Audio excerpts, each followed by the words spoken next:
Welcome back to AgriTalk. I'm your host, Chip Flory. Glad that you're with us. Davis Michelson is here as well. Just got an email. I want to get to that as quickly as I can. Oh, okay. Yeah, okay. That's a good one. That's a good one. That's one that we will talk with Ben Rand about. Ben Rand from Blue Line Futures and the Home Agency. My friend Ben, it is good to talk with you again. How are you? I am great, Chip. It's good to talk to you too. It's been a while, I think, hasn't it? Yeah. A couple months. A couple of months at least, no doubt about it. What are you learning? What are you learning at this time of the year, talking with clients? The insurance questions have just got to be coming out of the woodwork. Oh yeah, everybody's looking for solutions. I was talking to Oliver before I hopped on, and we were just kind of looking back at 22 and 23, and the reality was you could be kind of sloppy in 22, and you could be kind of sloppy in 23, and you came out okay. You cannot be sloppy this year. You got to be real careful with your inputs, and you got to look at things. I'm not saying trim up on everything, because there's things that we can't trim out of our inputs on our per acre production or per head production when it comes to cattle. But you got to be sharp this year. It's not going to be as forgiving, I fear, as the last 2 years have been, and we were afforded some opportunities, and I think we're going to have some going ahead. But I'll tell you one thing that is absolutely rocking people's world is the wind and hail rates in Nebraska. They're Really? absolutely, oh man, we've had such catastrophic losses in 21, 22, and 23. I've got some guys in Kansas and Colorado, and I've always thought those rates, and they're really tough to swallow. If you're looking at a really ramped up companion policy, you're looking anywhere from $44 to $61 per hundred. That is a very, very steep rate, and that's very, very tough to stomach out in the Western Corn Belt.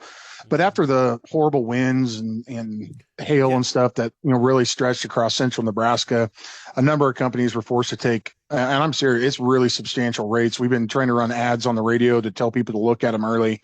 Going from 20, $25 a hundred to 30, $35 a hundred.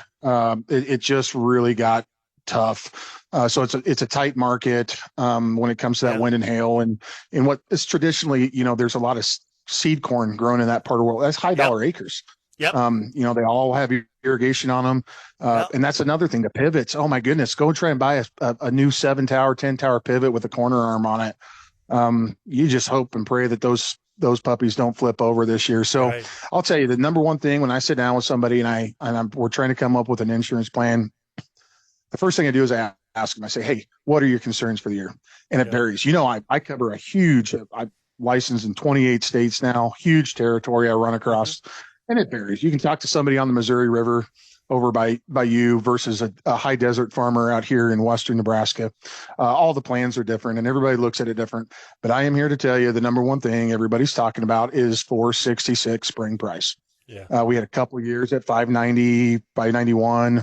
Had the luxury of some really good guarantees. 466 doesn't work for a lot of guys. No. And that's the biggest concern this year.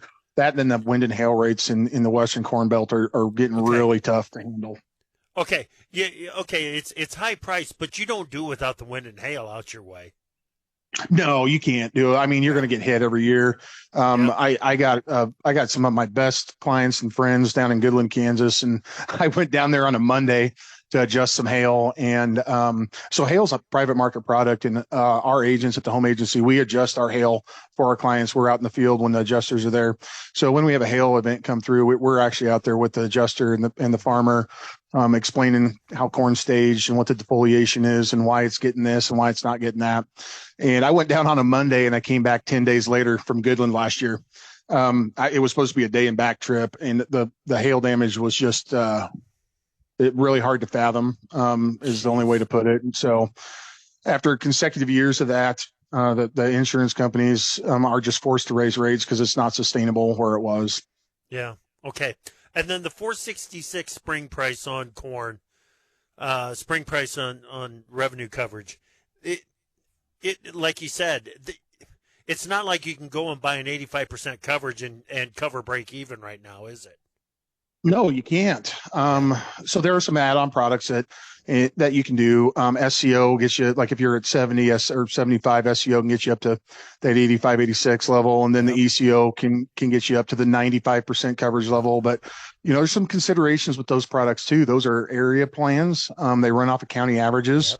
Yep. In places like Nebraska, where you're heavily irrigated, when you apply those policies to your underlying multi-peril, you have to buy it on both practices, both dry land and irrigated. Well, the reality is, unless you get wiped out by hail, your irrigated is probably not going to have a loss in the county. So there's probably not a payment there. So those premium dollars could be wasted. And then maybe you pick up a payment on the dry land stuff. So you got to look really careful at those things this year. There are private market products in states too that allow you to buy up to 95%, but man, they're costly. It's really tough to handle, especially in a year, like I said, where you just can't be sloppy. You got to be frugal and well-minded. Okay. There's a price tag on them, but does the value generated by that coverage justify the price? Well, we got to look at it from a couple different perspectives. Yeah. Let's talk about. I wrote a wonderful young woman up in Northeast Nebraska, and she has got more inputs. She's heavier leverage than, say, a 65-year-old guy that's been farming right next door to her. So she's got to take into consideration different risk management. I mean, she has a lot of hanging out there. The farmer, on the other hand, maybe has some equity set back and some little higher. The mature or tenured farmer has a little more capital in reserve that he could fall back on if needed. So it's really tough to say blanket wise, because I am not a fan of ECO or SEO in Western Nebraska. I'm a fan of hail and wind coverage out here. But when you cross that river and get into your neck of the woods, ECO and SEO is something worth looking at. So it's really hard to kind of generalize that. But I will tell you, a lot of it has to do with how heavily leveraged the producer is. And they want to make sure they can pay their note back and live to fight another day, because it could potentially be a very tight year in corn, and especially beans. That's the other thing we're seeing a lot of, is a lot more corn this year. If you're unhedged, you're looking at break even or maybe some profit on the corn to being $100 to $140 an acre backwards on the beans. And so guys, I don't think anybody's even asked me what the bean spring price is, because everybody just looks at it like a cover crop anymore. They just want to get some coverage on. I mean, it's just that way. And that's the reality of it. And so, the 466 thing is something that people have to take into account, and when you look at 85% coverage, it's just really expensive. And you just gotta, it's a balancing act everywhere you go, and it's different everywhere you look. Okay. When it comes to the revenue coverage, what are we missing that we haven't talked about, Ben? Because I want to move on, but I don't want to leave it before we're done. No. So there's two things I want to talk about here. Okay. One, first and foremost, is ECO. I really believe if you're a non-irrigated guy, dry land guy, I think ECO is worth a look if it's reasonably priced. To be able to get up to 95% of 466, if we get the number of acres that I think are coming, a lot of it weather, and there's all kinds of stuff yet to be determined during the growing season. But if we get the acres coming that I think are coming, it's going to be a wet blanket party when that June WASI comes out, and we're going to put the fire out on this bull. It's kind of bull market that we're looking at in the corn right now. And I think we got to be real careful with that. And two ways to buy yourself up to 95%. Federal regulation says you can't insure more than 95% of your crop. So two ways to do it. One is through ECO, which is government subsidized. It goes off of county production. The second way is a product called RPP, or it's an additional revenue protection policy. I like RPP. It is more expensive and it is not government subsidized. But the reason I like it is, excuse me, you can, it runs off of your production. So you get paid in the same year. Whenever you report your production, if you got a loss, we pay it. ECO, you got to wait until the summer of the following year before we get them county numbers to come in. But it is not cheap. Typically, I'm seeing rates of about 30%. So if you're if your RPP policy gives you an extra $100 worth of coverage, you're going to pay about $30 to get it. So it's not cheap by any stretch of the imagination. But if you bought 80% coverage and you got say an $800 guarantee and you got $900 worth of inputs, that is $30 well spent, because even in a worst case scenario, your production, should you be zeroed out, is going to pay your note back, and you live to fight another year. Yep. And there's a lot of security in having that type of an option out there. I will tell people, I've quoted it, I write a lot of it, and I love the product, but it's a sticker shock when I quote it to guys. It really is. But man, to be able to cover your input, there's a value. Absolutely. Yeah. Absolutely. Yeah. Yes. Yeah, that's the bottom line. Okay, we threw some acronyms around there. ECO, Enhanced Coverage Option. Yep. SCO, Supplemental Coverage Option. We've got those covered. Next, I want to talk about the PRF, Pasture, Range, and Forage. Some of a little bit of a different way of looking thing. And we're going to get to the LRP, too. More acronyms. All right, let's see here. Acuron corn herbicide. Powerful weed control? Check. Long-lasting residual? Check. Proven crop safety? Check. Acuron. Whatever. I really don't care what kind of snowfall I get in January, February. I'm more concerned about July, August, or June, July, August, or one of the hot, dry, typical months. Well, the reality is those months usually don't get rain. So if they don't get rain again this year, that is not a departure from the normal. That is the normal. We need to look for time slots that typically have pretty good rainfall. And if they miss it, you're going to collect. And my folks in South Dakota and Wyoming, their first intervals for Jan, Feb this year were just phenomenal, because that's how we look at it. We look at it from a 5, a 10, a 15, and a 20 year index, and we see how it performs. It is so heavily subsidized. Some of the stuff I wrote out in Wyoming, you're talking anywhere from 80 cents to $1 an acre. That's all it's going to cost the producer. And he's buying $7 worth of coverage, $8 worth of coverage per acre. Very cheap, very, very, very cheap. And then you look at some of the higher production hay ground in the Dakotas, Western Iowa, Eastern Nebraska. It's a little bit more. You're talking $30 an acre, but you're getting $440, $470 worth of coverage. And all it does is it runs off the nearest weather stations. And if you don't get rain, you get paid. And it's a phenomenal program. In fact, you might have seen there were some guys that plugged some rain gauges in Southeast Colorado and got caught last week. Yeah. Whoops. But yeah, the reality is that's how it works. It runs off of rainfall.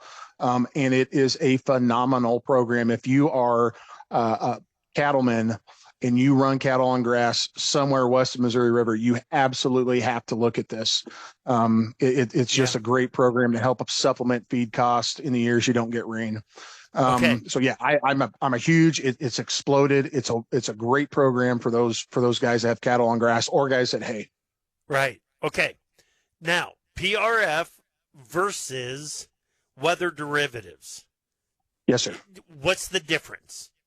Okay, so with PRF, that's a true insurance product. So you have to have access to the acres that you're insuring. You got to, delineate, are you haying them? Are you grazing them? And there's different rates for all that stuff. But most importantly, you got to have legal access to the ground. And if you're grazing them, you got to own cattle. If you're haying them, you got to have the ability to hay them. So there's some insurance requirements for your insurability there, your insurable interest in that ground should you not get the rainfall. A weather derivative is totally different. Weather derivative, insurable, it's not even an insurance product. It's a weather contract. And the way it works, there are so many wild things you can do with it. You can literally pick any acre in the United States that you want to buy rainfall coverage on. Not only that, you can buy lack of rainfall or you can buy excess rainfall. So, right now guys are looking at it like, oh, my pasture is going to burn up. I better buy a weather derivative because I missed the sales closing date on PRF. Okay. That's a simple way to look at it. There's other ways to look at it too, though. Let's say and I think you saw some of my examples on Twitter the other day, but let's say I'm a dairy and I consistently buy alfalfa from a series of farms that I'm looking at the weather models and I'm really concerned they aren't going to have the alfalfa that I need. Yeah. How do I hedge those alfalfa costs? I'm going to have to drive further. I'm going to have higher freight. I'm going to pay more for it. How do I hedge against that stuff? Well, you can buy a weather derivative against that ground that alfalfa farm sits on. And should they not get the rain, you collect money. And here's the other nice thing where acres are capped by the risk management agency. There's only so many dollars per acre that you can buy in PRF. There's a $10 million cap in a weather derivative. So you can buy like really big chunks. Not only that, PRF, you got to sign up for by 1 December of the year prior and choose all your intervals. And sometimes you can miss an interval. You're like, oh, now you're looking at the weather models. Things are getting bad. I need to buy some coverage, but I can't get it through PRF. I'm too late. It's just a nice way to have a secondary option, because a weather derivative can start as soon as 20 days after it's quoted. So what is it today? The 13th. So I could start, like, if you wanted one on your lawn and you didn't want to have to pay a water bill, we could start a weather derivative on your lawn effective the 24th of this month. So there's that extra flexibility. The other one that I give examples to people, you and I have seen the floods come and go along the Missouri River, 2011, 18, 19, total mess. They're all a result of really large snowpack on the front range of the mountains up in Montana.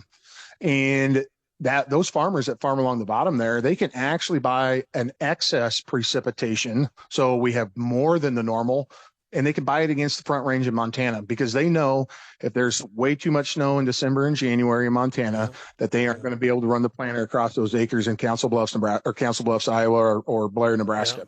So that there's tons of different ways to look at it.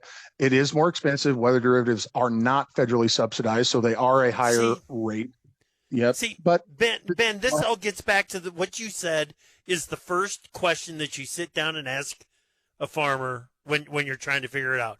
What is your concern? What do we need to cover? And if too much water down the Missouri River is one of the things that you got to cover, this is something that you could look at, and it's good stuff. Good stuff. We got to move on to LRP. Oh, yeah, let's go. But those are two really neat products. So PRF is definitely, I'm glad you brought it up. It's not the right time of year. You can't buy it till November, but it's good because people are going to burn up this year. They're going to burn up, and they're going to be like, oh, I wish I had done it. And so it's good to plant the seed now so that we know that, they can do something, further down the road. Let's talk LRP. Yep. Okay. Here we are. We're back up to, the April contract, live cattle contract, 189.92 and a half. We're back up at price levels that I got to believe that LRP coverage is very popular right now. I will tell you, February was an absolute crazy month for me on LRP, specifically with feeders. I was looking at Q3, Q4 feeders for guys this year. And when you're looking at 275, so the way that the feeder side of the LRP works is on the steers that weigh between 600 and 1,000 pounds, those settle directly against the CME feeder index. And I'm going to throw out some numbers here, and all this stuff, I'm good with numbers, but this all goes back to public data. This is stuff that everyone can look at. I post this stuff all the time. The highest the CME feeder index has ever been was September 20th of last year, was 254.09. You can buy coverage for your 9-weight steers at like 270, 272. You're literally setting a coverage level at a number we have never achieved in the history of the United States. We've never been there. Extremely popular with them, the feeder calves. Now, when you're talking about fat cattle, those settle against the 5 area index on the 80% choice or higher series. Not quite as attractive. Plus, the shortest contract's only 13 weeks away from today. So, like, I couldn't do anything in April or May really. Maybe June would be the first contract that is available through LRP. But something I want to talk about here real quick is I'm looking at my charts. We often talk about this nearby contract. Let's go out and look at live cattle, April 25, 195.97. 195.97. Up until this cattle cycle that we're in right now, the highest the April contract had ever been was the April 2015 contract. That record was set on the 20th and 21st of October of 2014. That record was 172.75. We are looking at coverage levels $20+ in excess of prior records. Now, I'm not saying you got to buy LRP. I know it's a fixed cost, and it has its quirks just like everything else. But the American cattleman has got to have some protection on at these levels. The risk here to the downside is so substantial. And I know we're short cattle, shortest number since 51. I get it. I understand all that stuff. Right. But just like they were talking earlier, the equities, we have some financial problems brewing, and you're naive if you don't think so. And we got to keep our eyes on the prize here, because being able to lock up a 196 Yeah. is just awesome. What an opportunity for guys. Yeah, but even if you buy the LRP and don't collect, so what? You made it in the cash. You're making it up in the cash. Yep. It just, good stuff. Ben, No, let's it's a talk popular more program, often, buddy. No, it's a popular program. Encourage cattlemen need to look at it. It's a great Ben way to Rand. head. All right, thanks, buddy.